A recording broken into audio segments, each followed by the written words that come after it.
Você disse que nós temos 7 corpos, um corpo etérico, um corpo mental e assim por diante. Às vezes é difícil adaptar a linguagem indiana aos termos da psicologia ocidental. Não temos teoria para isto no Ocidente.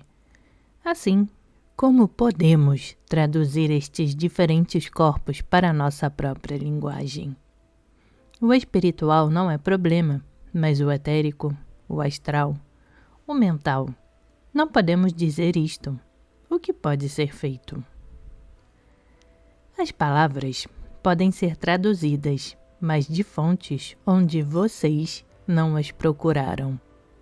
Jung foi melhor do que Freud no que se refere à busca além da consciência superficial, mas Jung também é apenas um começo. Você pode obter um vislumbre a mais do que se quer dizer com estas coisas. A antroposofia de Steiner, ou dos escritos teosóficos, a doutrina secreta, Isis sem véu, e outras obras de Madame Blavatsky, ou as obras de Anne Besant, Leadbeater, Coronel Alcott. Você pode obter um vislumbre pelas doutrinas Rosacruzes. Há também uma grande tradição hermética no Ocidente, assim como os escritos secretos dos essênios, da fraternidade hermética pela qual Cristo foi iniciado. E mais recentemente, Gurdjieff e Ouspensky podem ser de ajuda. Portanto, algo pode ser encontrado em fragmentos, e estes fragmentos podem ser reunidos.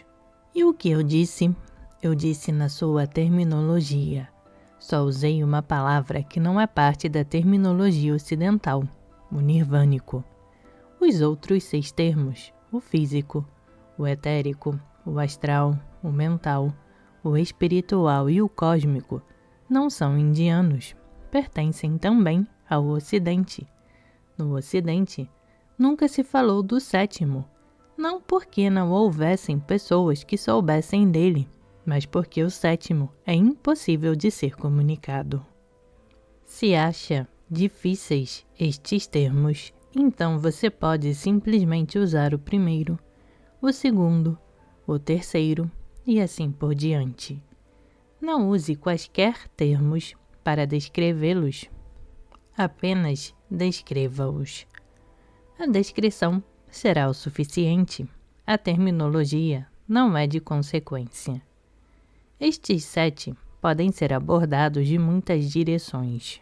No que se refere aos sonhos, os termos de Freud, Jung e Adler podem ser usados. O que eles conhecem como consciente é o primeiro corpo.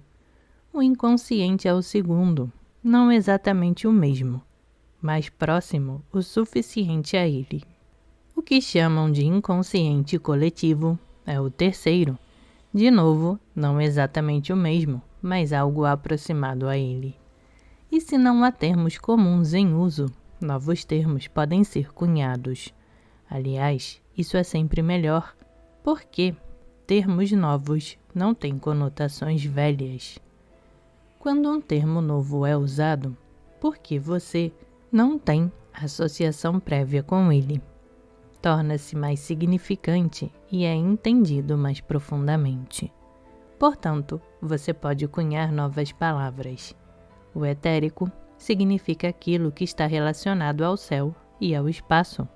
O astral significa o mais minúsculo, Sukshuma, o último, o atômico, além do qual a matéria cessa de existir.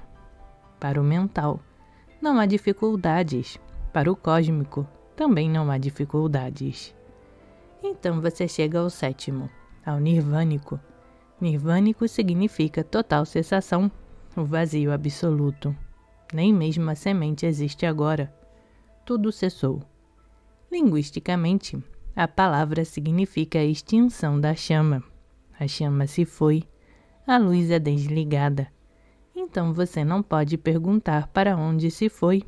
Simplesmente cessou de ser. Nirvana significa a chama que se foi. Agora ela não está em lugar algum ou está em todas as partes. não tem um ponto particular de existência e nenhum tempo particular ou momento de existência. Agora ela é o próprio espaço, o próprio tempo. Ela é a existência ou a inexistência. Não faz diferença, porque ela está em todas as partes. Você pode usar qualquer dos termos. Se está em algum lugar, não pode estar em todas as partes. E se está em todas as partes, não pode estar em algum lugar. Assim, lugar algum ou todas as partes significa a mesma coisa. Para o sétimo corpo, pois você terá de usar nirvânico, porque não há palavra melhor para ele. As palavras não têm significado algum em si mesmas. Somente as experiências têm significado. Somente se houver experimentado algo destes 7 corpos, será significativo para você. Para ajudá-lo, há diferentes métodos a serem utilizados em cada plano. Comece do físico. Então, todos os outros passos abrem-se para você. No momento em que trabalha no primeiro corpo, você tem relances do segundo. Comece do físico. Esteja consciente dele, de momento a momento, e não apenas consciente externamente. Você pode tornar-se consciente de seu corpo, do interior também. Posso ficar consciente de minha mão, porque a vejo de fora, mas há também um sentimento interno de que algo está ali. Portanto, não esteja consciente do seu corpo tal como visto de fora. Isto não pode conduzi-lo para dentro. O sentimento interno é bem diferente. Quando você sentir o corpo de dentro, saberá pela primeira vez o que é estar dentro do corpo. Quando o vê apenas de fora, você não pode conhecer seus segredos. Você conhece somente as fronteiras externas, como elas parecem aos outros. Se vejo meu corpo de fora, vejo-o como parece aos outros, mas não o conheci como é para mim. Você pode ver minha mão de fora e eu posso vê-la. É algo objetivo. Você pode compartilhar o conhecimento dela comigo, mas minha mão, olhada dessa forma, não é conhecida internamente. Tornou-se propriedade pública. Você pode conhecê-la tanto quanto eu. Somente no momento em que a vejo de dentro, ela torna-se minha de uma maneira que não é compartilhável. Você não pode conhecê-la, não pode saber como sinto-a de dentro. Só eu posso saber. O corpo, que é conhecido por nós, não é o nosso corpo. É o corpo que é objetivamente conhecido por todos. O corpo que um clínico pode conhecer num laboratório. Não é o corpo que é. Somente o conhecimento privado, pessoal, pode conduzi-lo para dentro. O conhecimento público não pode. Eis porque a fisiologia ou a psicologia, que são observações de fora, não levaram a um conhecimento dos nossos corpos mais internos. Só sabem do corpo físico. Assim, muitos dilemas foram criados por causa disto. Alguém pode sentir-se belo por dentro, mas o forçamos a acreditar que é feio. Se concordarmos coletivamente nisto, ele também poderá vir a concordar, mas ninguém sente-se feio interiormente. O sentimento interno é sempre de beleza. Este sentimento externo não é realmente um sentimento, em absoluto. É apenas um costume, um critério imposto de fora. Uma pessoa que é bonita numa sociedade pode ser feia noutra. Uma pessoa que é bonita num período da história pode não ser noutro. Mas o sentimento mais interno é sempre de beleza. Logo, se não houvessem critérios externos, não haveria feiura. Nós temos uma imagem fixa de beleza que todos compartilham. Eis porque há feiura e beleza, caso contrário não. Se todos nós ficarmos cegos, ninguém será feio, todos serão bonitos. Portanto, o sentimento de dentro do corpo é o primeiro passo. em situações diferentes, o corpo sentir-se-á diferente de dentro. Quando você está apaixonado, você tem um sentimento interno particular. Quando experimenta o ódio, o sentimento interno é diferente. Se você perguntar a Buda, ele dirá: o amor é beleza, porque em seu sentimento interno ele sabe que quando está amando, ele é belo. Quando há ódio, raiva, ciúme, algo acontece internamente que o faz começar a se sentir feio. Assim, você sentirá que é diferente em diferentes situações, em diferentes momentos, em diferentes estados da mente. Quando você sente preguiça, há diferença de quando se sente ativo. Quando está sonolento, há uma diferença. Estas diferenças devem ser conhecidas distintamente.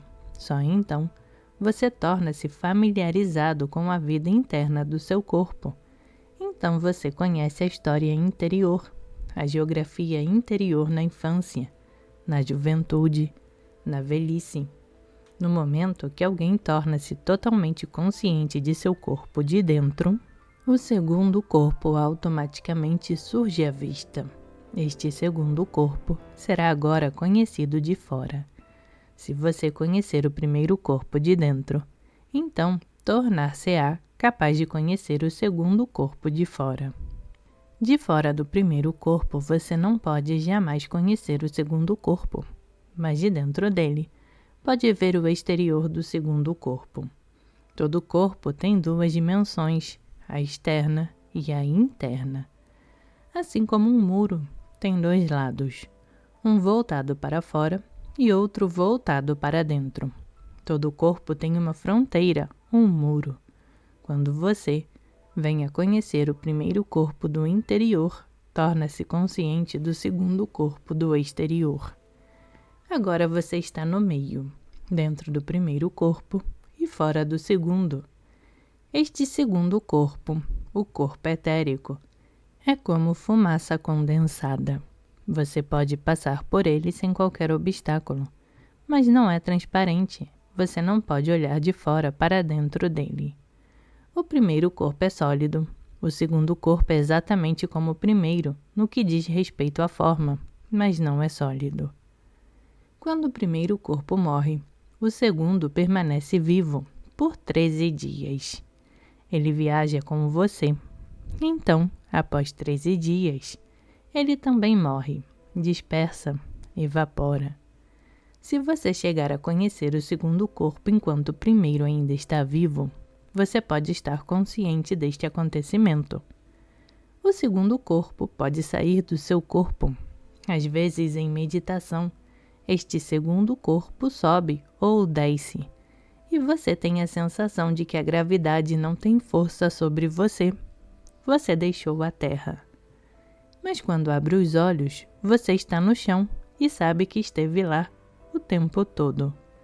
Esta sensação que você promove surge por causa do segundo corpo, não do primeiro. Para o segundo corpo, não há gravidade. Assim, no momento em que você conhece o segundo, sente uma certa liberdade que era desconhecida para o corpo físico. Agora você pode sair do seu corpo e voltar. Este é o segundo passo se você quiser conhecer as experiências do segundo corpo. E o método não é difícil, apenas deseje estar fora do corpo e você está fora dele. O próprio desejo é a realização, pois para o segundo corpo, nenhum esforço tem de ser feito, porque não há empuxe gravitacional. A dificuldade do primeiro corpo é a causa da força gravitacional. Se eu quiser ir à sua casa, terei de lutar com a força gravitacional. Mas se não houver gravitação, então o simples desejo será o bastante. A coisa acontecerá. O corpo etérico é o corpo que é trabalhado na hipnose. O primeiro corpo não é envolvido na hipnose, é o segundo que é. Eis porque uma pessoa com visão perfeita pode ficar cega. Se a hipnose diz que você ficou cego, você fica cego simplesmente por acreditar nisto. É o corpo etérico que foi influenciado. A sugestão vai para o corpo etérico. Se você está num transe profundo, o segundo corpo pode ser influenciado.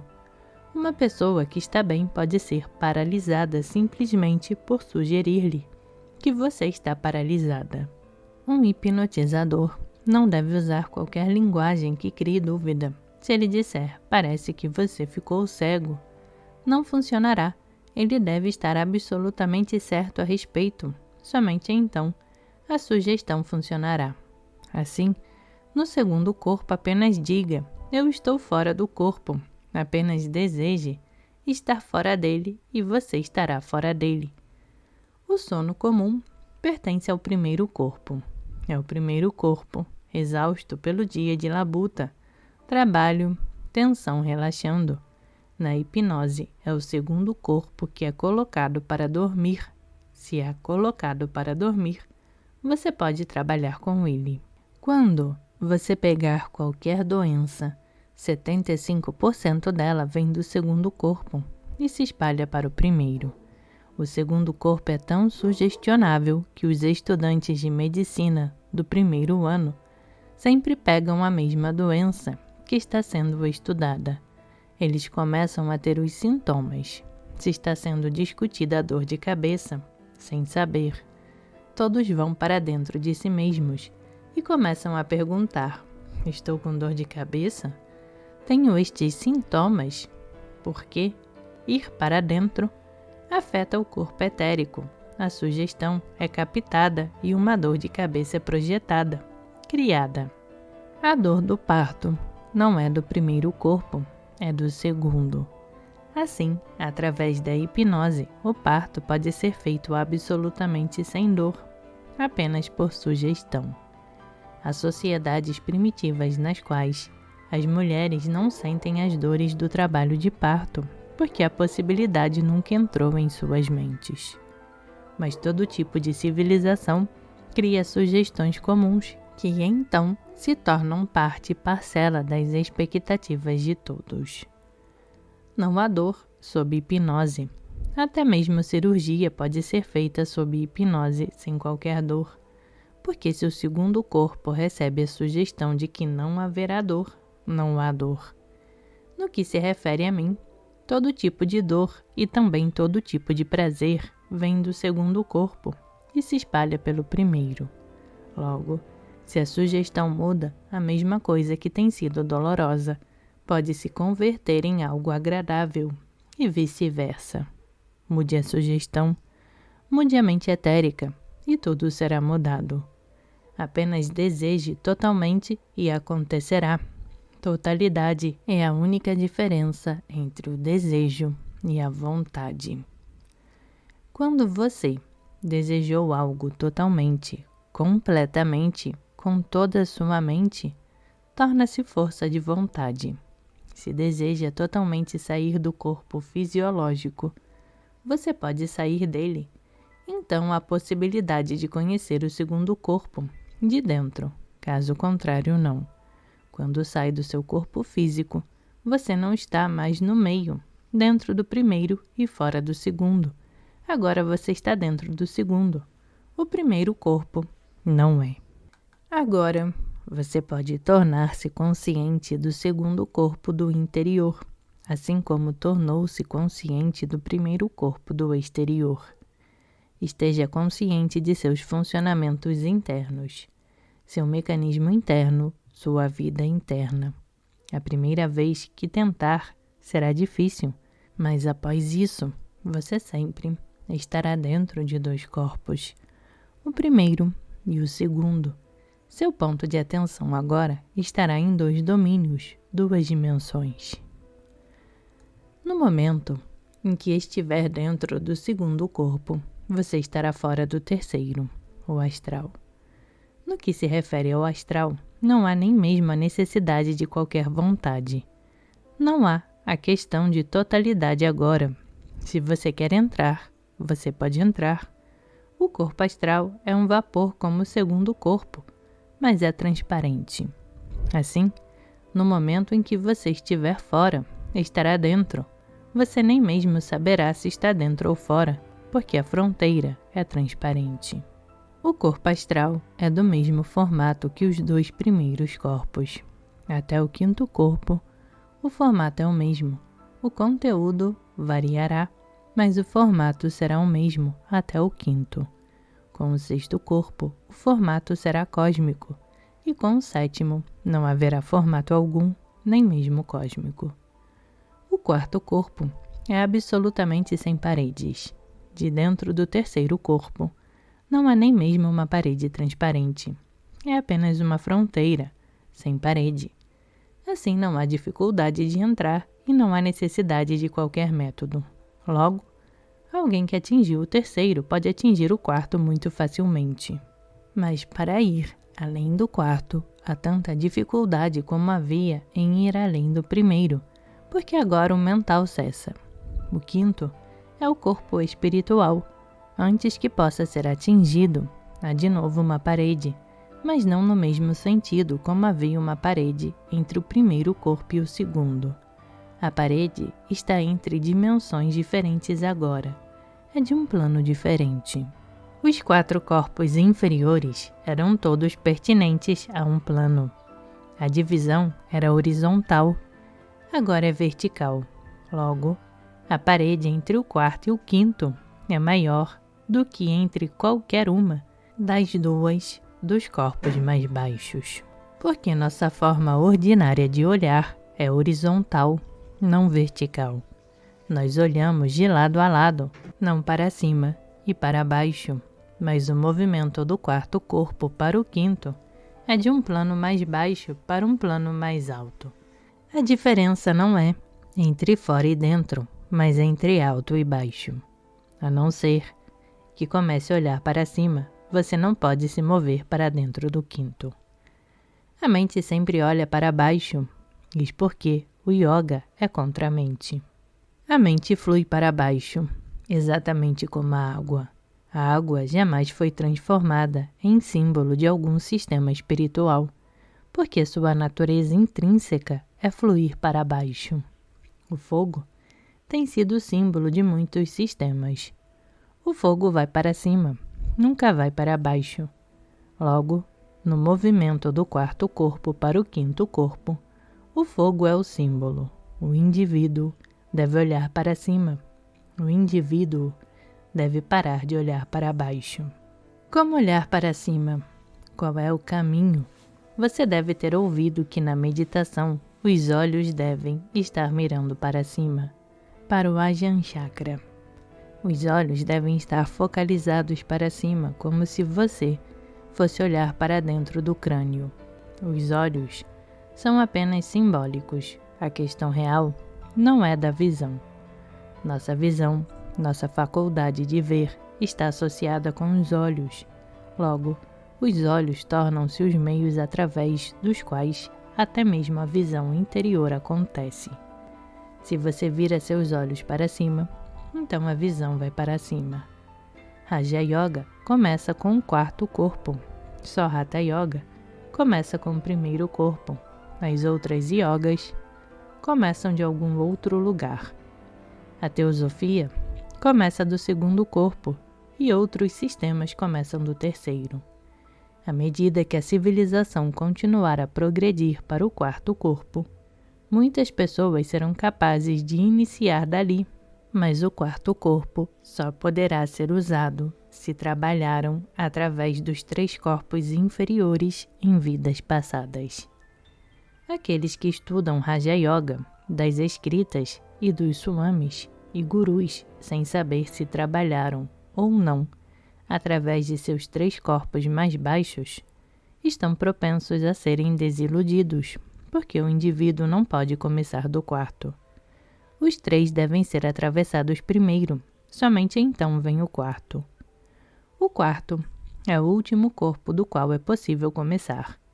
Há 4 yogas: Hatha Yoga para o 1º corpo, Mantra Yoga para o 2º, Bhakti Yoga para o 3º e Raja Yoga para o 4º. Nos tempos antigos, todos tinham de começar com o 1º corpo, mas agora há tantos tipos de pessoas. Uma trabalhou até o 2º corpo, numa vida anterior, outra até o terceiro e etc. Mas no que se refere ao sonho, o indivíduo deve começar do primeiro corpo. Somente então você pode conhecer todo o alcance dele, todo o aspecto dele. Portanto, no quarto corpo, sua consciência deve tornar-se como fogo, ir para cima. Há muitas maneiras de verificar isto. Por exemplo, se a mente está fluindo em direção ao sexo, é exatamente como a água fluindo para baixo, porque o centro sexual é para baixo. No quarto corpo, o indivíduo deve começar a dirigir os olhos para cima, não para baixo. Se a consciência deve subir, ela deve iniciar de um centro que esteja acima dos olhos, não abaixo dos olhos. Há um centro acima dos olhos, do qual o movimento pode ser para cima, o Ajna Chakra. Agora os olhos devem mirar para cima, em direção ao terceiro olho. O terceiro olho tem sido relembrado de tantas formas. Na Índia, a distinção entre uma virgem e uma mulher casada é feita por uma marca colocada sobre o terceiro olho da casada. Uma virgem está propensa a olhar para baixo em direção ao centro sexual, mas no momento em que se casa, ela deve começar a olhar para cima. O sexo deve mudar, ela deve tornar-se mãe. Agora sua jornada é em direção à não sexualidade, ou além da sexualidade. Para ajudá-la a se lembrar em olhar para o alto, uma marca colorida, uma tica, é usada no terceiro olho. Marcas tilak têm sido usadas nas testas de tantos tipos de pessoas, sannyasins, veneradores, tantos tipos de marcas coloridas. Ou é possível usar chandan, pasta de sândalo, no momento em que os dois olhos miram em direção ao terceiro olho. Um grande fogo é criado no centro. Uma sensação abrasadora está lá.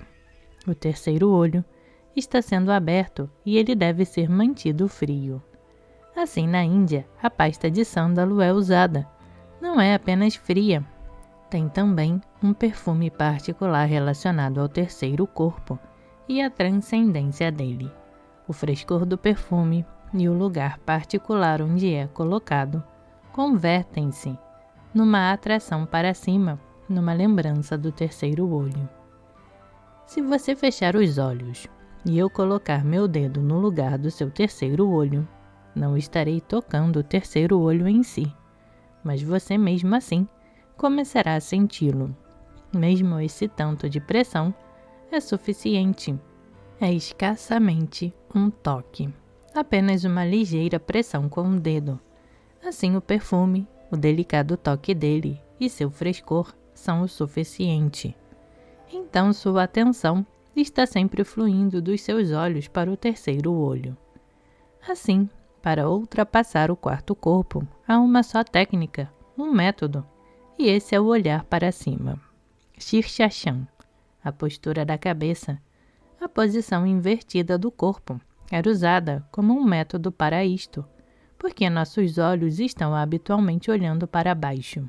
Se você ficar sobre a cabeça, ainda estará olhando para baixo, mas agora o para baixo é para cima. O fluxo da energia para baixo será convertido num fluxo para cima. Eis porque, na meditação, mesmo sem o saber, algumas pessoas colocar-se-ão em posições invertidas. Elas começarão a praticar Shirshasana, porque o fluxo da energia mudou. Suas mentes estão tão condicionadas ao fluxo para baixo, que quando a energia mudar de direção, elas sentir-se-ão desconfortáveis. Quando começarem a se postar sobre a cabeça, elas sentir-se-ão à vontade de novo, porque o fluxo da energia estará novamente movendo-se para baixo. Mas não estará realmente movendo-se para baixo. Em relação aos seus centros, aos seus chakras, a energia estará movendo-se para cima. Assim, Shirshasana tem sido usada como um método para conduzi-lo do quarto ao quinto. A coisa principal a ser lembrada é estar olhando para cima. Isto pode ser feito através de tratak, focalização de um objeto físico, através de concentração no Sol, através de tantos objetos diferentes. Mas é melhor fazê-lo voltado para dentro. Apenas feche os olhos. Mas primeiro, os 4 primeiros corpos devem ser atravessados. Somente então pode ser útil, caso contrário não. Caso contrário, pode ser inoportuno, pode criar todos os tipos de doenças mentais. Porque todo o ajuste do sistema será partido. Os 4 corpos estão olhando para baixo. E com a sua mente interna, você está olhando para cima. Então, há toda a possibilidade de que resultará com esquizofrenia. Para mim, a esquizofrenia é o resultado de uma tal coisa. Eis porque a psicologia comum não consegue aprofundar-se na esquizofrenia. A mente esquizofrênica está simultaneamente trabalhando em direções opostas. Permanece fora e olha para dentro. Permanece fora e olha para cima. Todo o seu sistema deve estar em harmonia. Se você não conheceu todo o seu corpo físico do interior, então sua consciência deveria estar olhando para baixo. Isso será sadio. O ajuste está certo. Você jamais deve tentar girar para cima a mente que se move para fora, ou a esquizofrenia. A divisão será o resultado. Nossas civilizações, nossas religiões, têm sido a causa básica da personalidade partida da humanidade. Elas não têm estado concernentes com a harmonia total. Há professores que ensinam métodos de mover-se para cima. As pessoas que não estão nem mesmo dentro de seus próprios corpos físicos. O método começa a funcionar e parte da pessoa permanece fora do corpo, enquanto uma segunda parte move-se para cima.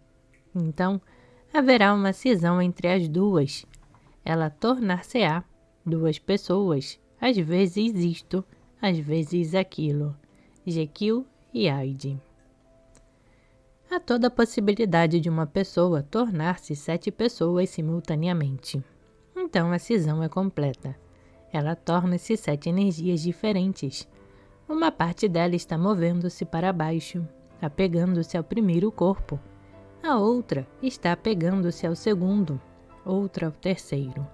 Uma parte está indo para cima, outra está indo para um outro lugar. Ela não tem centro nela, de forma alguma. Gurdjieff costumava dizer que uma tal pessoa é exatamente como uma casa, onde o Senhor está ausente, e cada servo proclama que ele é o Senhor. E ninguém pode negá-lo, porque o próprio Senhor está ausente. Quando alguém vem à casa e bate à porta, o servo que está próximo transforma-se em Senhor. No dia seguinte, outro servo responde à porta e alega ser o Senhor.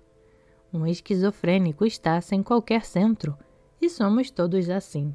Nós nos ajustamos à sociedade, só isso. A diferença é apenas de graus. O Senhor está ausente, ou dormindo, e cada parte de nós reclama a propriedade. Quando o impulso sexual está lá, o sexo torna-se o Senhor. Sua mortalidade, sua família, sua religião, tudo será negado. O sexo torna-se o proprietário total da casa. E depois, quando o sexo se vai, a frustração chega. Sua razão toma conta e diz: eu sou o Senhor. Agora a razão reclama toda a casa e negará um lar ao sexo. Todos reclamam a casa totalmente. Quando a raiva está lá, torna-se o Senhor. Agora não há razão, não há consciência. Nada mais pode interferir com a raiva. Por causa disso, não podemos entender os outros. Uma pessoa que era amorosa torna-se raivosa e subitamente não há amor.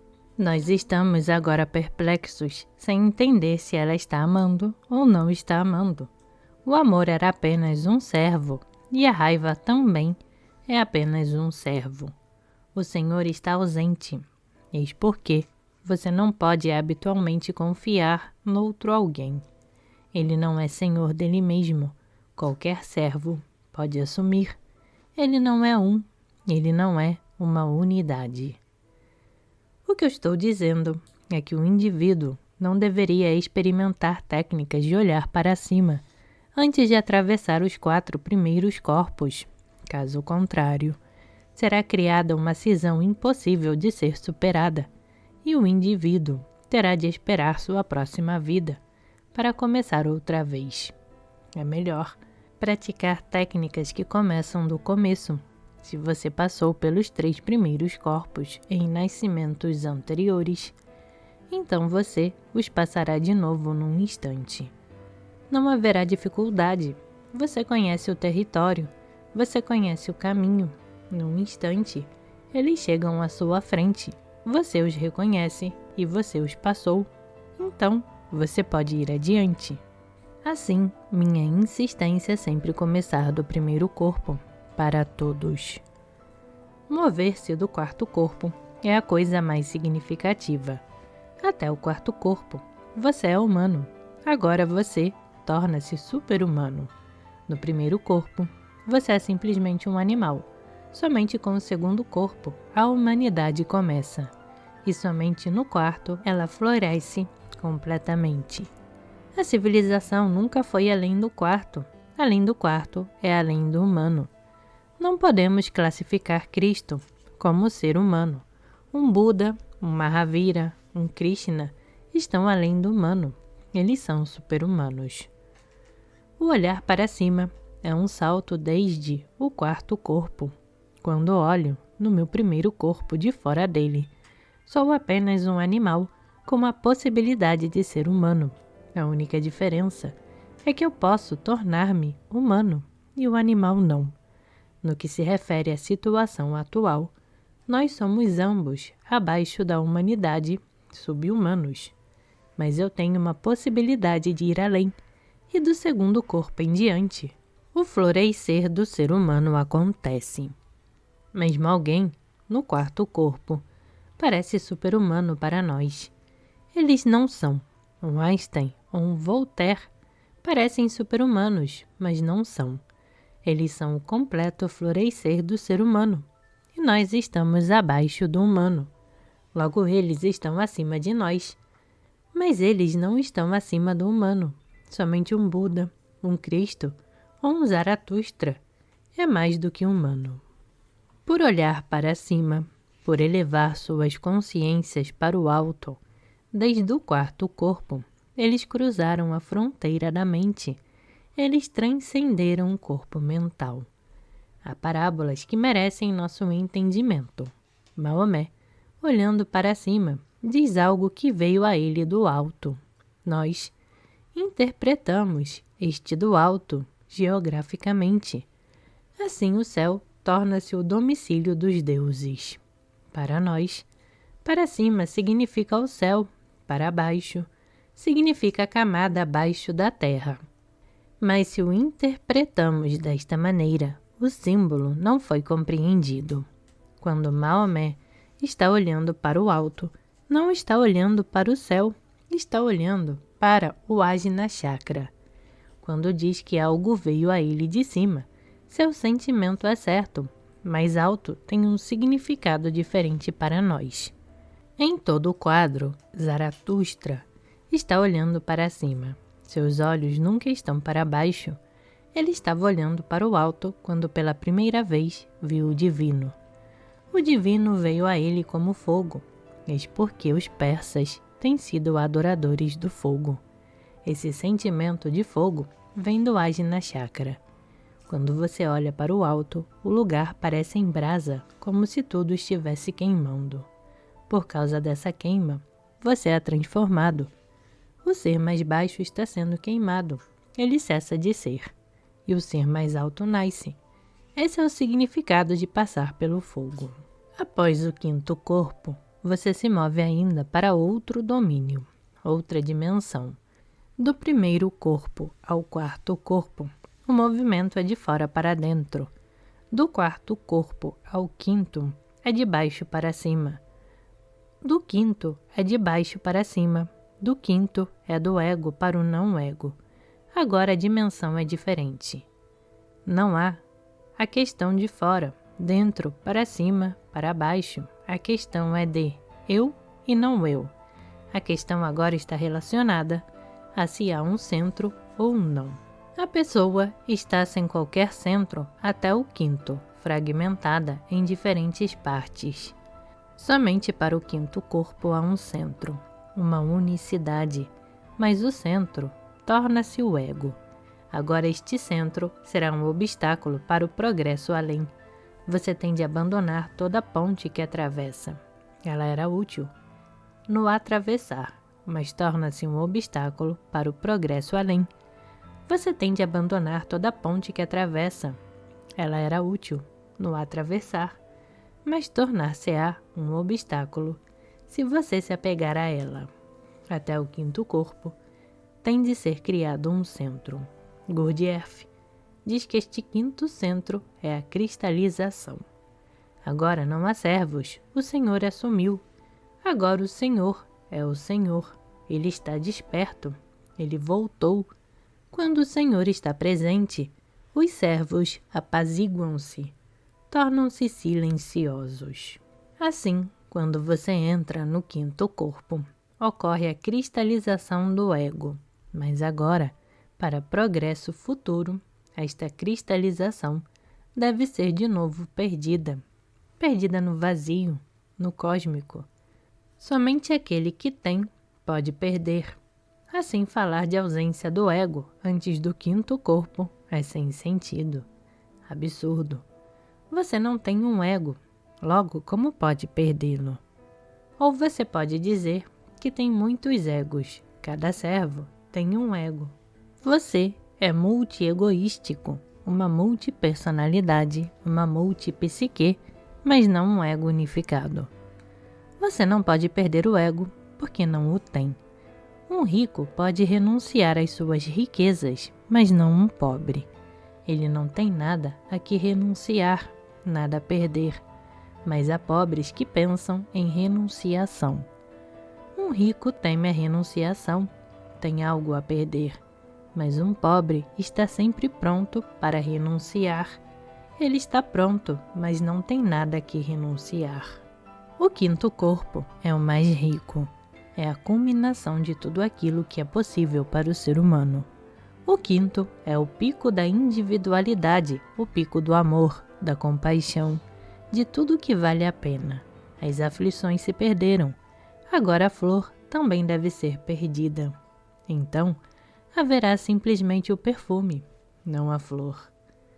O sexto é o domínio do perfume, perfume cósmico. Nenhuma flor, nenhum centro. Uma circunferência, mas não um centro. Você pode dizer que tudo tornou-se um centro, ou que agora não há centro. Apenas um sentimento difuso está ali. Não há cisão, não há divisão, nem mesmo a divisão do individual no eu e no não eu e o outro. Não há divisão de forma alguma. Assim, o individual pode ser perdido de duas formas. Uma esquizofrênica, cindindo-se em muitas subpessoas, e outra cósmica, perdido no supremo, perdido no maior, no máximo, em Brahma, perdido na vastidão. Agora a flor não é, mas o perfume é. A flor também é um transtorno, mas quando só o perfume é perfeito. Agora não há fonte, logo ela não pode morrer. Ela é imortal. Tudo que tem uma fonte morrerá, mas agora a flor não é, assim não há fonte. O perfume não é causado, logo não há morte, e nem fronteira para ele. Uma flor tem limites. O perfume é ilimitado, não há barreira para ele. Ele vai e vai e vai além. Assim, do quinto corpo, a questão não é para cima ou para baixo, para os lados, dentro, fora. A questão é estar com o ego ou estar sem o ego. E o ego é a coisa mais difícil de todas para se perder. O ego não é um problema até o quinto corpo, porque o progresso preenche o ego. Ninguém quer ser esquizofrênico. Todos prefeririam ter uma personalidade cristalizada. Assim, todo sadhaka, todo buscador pode progredir para o quinto corpo. Não há método para mover-se além do quinto corpo, porque todo tipo de método é limitado com o ego. No momento em que você usa um método, o ego é reforçado. Logo, aqueles que estão preocupados em ir além do quinto falam do não método. Eles falam da não metodologia, da não técnica. Agora, não há como. Do quinto, não há método possível. Você pode utilizar um método até o quinto, mas após, nenhum método será de uso, porque aquele que usa deverá ser perdido. Se estiver usando algo, o que usa tornar-se-á um núcleo de cristalização. Eis porque aqueles que permanecem no quinto corpo dizem que há almas infinitas, espíritos infinitos. Eles pensam de cada espírito como se fosse um átomo. Dois átomos não podem se encontrar. Eles estão sem janelas, sem portas, fechados para tudo fora deles mesmos. O ego é sem janelas. Você pode usar uma palavra de Leibniz, mônadas. Aqueles que permanecem no quinto corpo convertem-se em mônadas, átomos sem janelas. Agora, você está só, e só, e só. Mas este ego cristalizado tem de ser perdido. Como perdê-lo quando não há método? Como ir além dele quando não há caminho? Como fugir dele? Não há porta. Os monges zen falam da porta sem porta.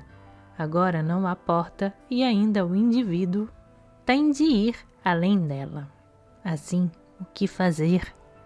A primeira coisa, não esteja identificado com essa cristalização. Apenas esteja consciente desta casa fechada, do eu. Apenas esteja consciente dela. Não faça nada. E há uma explosão. Você estará além dela. Eles têm uma parábola no Zen. Um ovo de ganso é colocado numa garrafa. O ganso sai do ovo e começa a crescer, mas a boca da garrafa é tão pequena que o ganso não pode sair da garrafa. Ele cresce mais e mais, e a garrafa se torna muito pequena para viver nela. Agora, ou a garrafa terá de ser destruída para salvar o ganso, ou o ganso morrerá. Pergunta-se aos buscadores: o que deve ser feito? Não queremos perder nenhum, nem o outro. O ganso deve ser salvo, e a garrafa também. Assim, o que fazer? Esta é a pergunta do quinto corpo. Quando não há saída e o ganso está crescendo, quando a cristalização tornou-se consolidada, o que fazer agora? O buscador vai para dentro de uma sala, fecha a porta e começa a refletir nela. O que fazer? Só duas coisas parecem possíveis: ou destruir a garrafa e salvar o ganso, ou deixar o ganso morrer e salvar a garrafa. O meditador continua a pensar e pensar. Ele pensa em algo, mas depois será cancelado, porque não há como fazê-lo. O professor o manda de volta para pensar um pouco mais. Por muitas noites e muitos dias, o buscador continua a pensar, mas não há maneira de fazê-lo. Finalmente, chega um momento quando o pensar cessa. Ele corre gritando: Eureka! O ganso está fora. O professor nunca pergunta como, porque a coisa é simplesmente sem sentido. Assim, para mover-se do quinto corpo, o problema converte-se num koan zen. O indivíduo deveria simplesmente estar consciente da cristalização, e o ganso está fora. Chega um momento quando você está fora. Não há eu. A cristalização foi ganha e perdida. Para o quinto, a cristalização, o centro do ego, era essencial, como uma passagem, como uma ponte. Era uma necessidade. Caso contrário, o quinto corpo não podia ser atravessado, mas agora ela não é mais necessária. Há pessoas que alcançaram o quinto sem passar pelo quarto. Uma pessoa que tem muitas riquezas alcançou o quinto. Ela cristalizou de uma certa forma. Uma pessoa que se tornou um presidente de um país cristalizou de uma certa forma. Um Hitler, um Mussolini estão cristalizados de uma certa forma, mas a cristalização está no quinto corpo. Se os 4 corpos inferiores não estão em concordância com ela, então a cristalização torna-se uma doença. Mahavira e Buda também estão cristalizados, mas a cristalização deles é diferente. Todos nós almejamos preencher o ego, por causa de uma necessidade profunda de alcançarmos o quinto corpo. Mas se escolhermos um atalho, no final estaremos perdidos.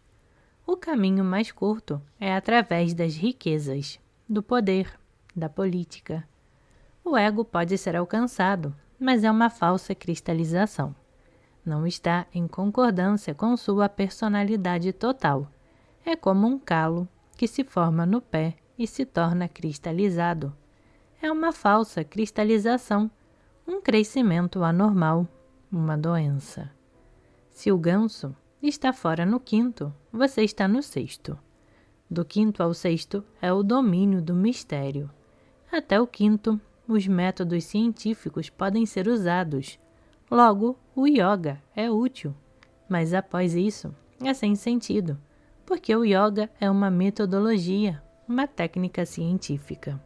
No quinto, o Zen é muito útil. É um método de crescer do quinto para o sexto. O Zen floresceu no Japão, mas começou na Índia. Suas raízes vieram do yoga. O yoga floresceu em Zen. O Zen atraiu muito no Ocidente porque o ego ocidental está num certo sentido cristalizado. No Ocidente, eles são os donos do mundo. Ele tem tudo. Mas o ego tornou-se cristalizado através de um processo errado. Não se desenvolveu através da transcendência dos 4 primeiros corpos. Assim, o Zen tornou-se atraente para o Ocidente, mas não será de ajuda, porque a cristalização está errada. Gurdjieff é muito mais útil para o Ocidente, porque ele trabalha do primeiro corpo ao quinto. Ele não é útil além do quinto. Só até o quinto, a cristalização. Através de sua técnica, você pode alcançar uma cristalização apropriada. O Zen tem sido apenas um modismo no Ocidente, porque não tem raízes lá. Desenvolveu-se mediante um processo muito longo no Oriente, começando com a Hatha Yoga e terminando no Buda. Milhares e milhares de anos de humildade, não de ego, mas de passividade, não de ação positiva, mas de receptividade, através de uma longa duração da mente feminina, a mente receptiva. O Oriente tem sempre sido feminino, enquanto o Ocidente é masculino, agressivo, positivo. O Oriente tem sido uma abertura, uma receptividade. O Zen pode ser útil no Oriente porque outros métodos, outros sistemas, trabalharam nos 4 corpos mais baixos. Estes 4 tornaram-se as raízes e o Zen pôde florescer. Hoje, o Zen tornou-se quase sem sentido no Japão. A razão é que o Japão tornou-se absolutamente ocidental. Os japoneses já foram pessoas mais humildes, mas agora a humildade deles é apenas fachada. Não é mais parte do seu cerne, mas interior. Assim, o Zen foi extirpado no Japão e agora é popular no Ocidente. Mas esta popularidade é apenas por causa da falsa cristalização do ego. Do 5º corpo ao 6º, o Zen é muito útil, mas somente então, nem antes, nem além. É absolutamente inútil para os outros corpos, mesmo prejudicial. Ensinar cursos de nível universitário na escola não apenas ajuda, pode ser nocivo. Se o Zen é usado antes do quinto corpo, você pode experimentar Satori, mas isso não é Samadhi. Satori é um falso Samadhi, é um vislumbre de Samadhi, mas é apenas relance. No que se refere ao quarto corpo, o corpo mental, o Satori tornará você mais artístico, mais estético. Criará um sentido de beleza em você, criará um sentimento de bem-estar, mas não será de ajuda na cristalização. Não ajudará a se mover do quarto corpo ao quinto. Só além da cristalização, o Zen é útil, o ganso está fora da garrafa, sem qualquer como, mas somente neste ponto ele pode ser praticado, após tantos outros métodos terem sido utilizados. Um pintor pode pintar de olhos fechados, pode pintar como se fosse uma brincadeira. Um ator pode atuar como se não estivesse atuando. Aliás, o atuar torna-se perfeito somente quando não parece encenação. Mas muitos anos de trabalho foram colocados nele, muitos anos de prática. Agora o ator está completamente à vontade, mas essa naturalidade não é obtida num dia, tem seus próprios métodos. Nós andamos, mas nunca sabemos como fazemos. Se alguém lhe pergunta como você anda, você responde, simplesmente ando. Não há como nele. Mas o como acontece quando uma criança começa a caminhar. Ela aprende. Se você fosse dizer à criança que para andar não há necessidade de método, você simplesmente anda, seria sem sentido. A criança não o entenderia. Krishnamurti tem falado desta forma, falado como adultos que têm mentes de crianças, dizendo: você pode andar. Você simplesmente anda. As pessoas ouvem, elas se encantam. Fácil. Andar sem qualquer método. Então, todos podem andar. Krishnamurti também tornou-se atraente no Ocidente, só por causa disto. Se você olha Hatha Yoga, ou Mantra Yoga, ou Bhakti Yoga, ou Raja Yoga, ou Tantra Yoga, parece tão demorado, tão árduo, tão difícil. Séculos de trabalho são necessários. Nascimentos e nascimentos. Elas não podem esperar. Algum atalho, algo instantâneo deve estar ali.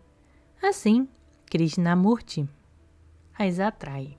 Ele diz: você simplesmente anda, você caminha para Deus.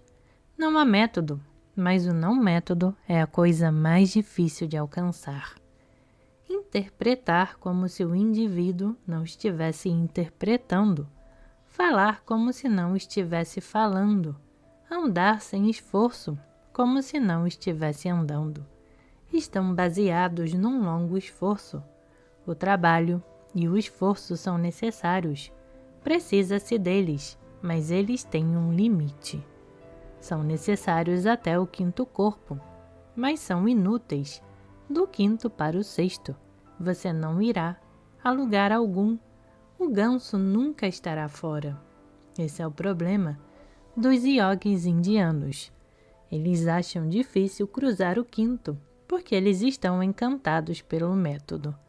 Hipnotizados pelo método, eles sempre trabalham com o método. Tem sido uma ciência nítida até o quinto, e eles progrediram com facilidade. Era um esforço, e eles puderam fazê-lo. Não importa quanta intensidade era necessária, não era problema para eles. Não importa quanto esforço, eles podiam provê-lo. Mas agora, no quinto, eles têm de atravessar o domínio do método para o não método. Agora eles estão perplexos. Eles sentam-se, eles param, e para muitos buscadores, o quinto torna-se o fim. Eis porque se fala de 5 corpos, não de 7. Aqueles que foram até o quinto pensam que ele é o fim. Não é o fim, é um novo começo. Agora o indivíduo deve mover-se do individual para o não individual. Zen ou métodos como Zen, feitos sem esforço, podem ser úteis. Zazen significa apenas sentar, sem nada fazer. Uma pessoa que tem feito muito não pode conceber isto. Simplesmente sentar e não fazer nada é inconcebível. Um Gandhi não pode concebê-lo. Ele diz: eu vou girar minha roda. Algo deve ser feito. Esta é minha oração, minha meditação. Não fazer nada para ele significa fazer nada. Não fazer tem o seu próprio domínio, seu próprio gozo, seu próprio ajuste.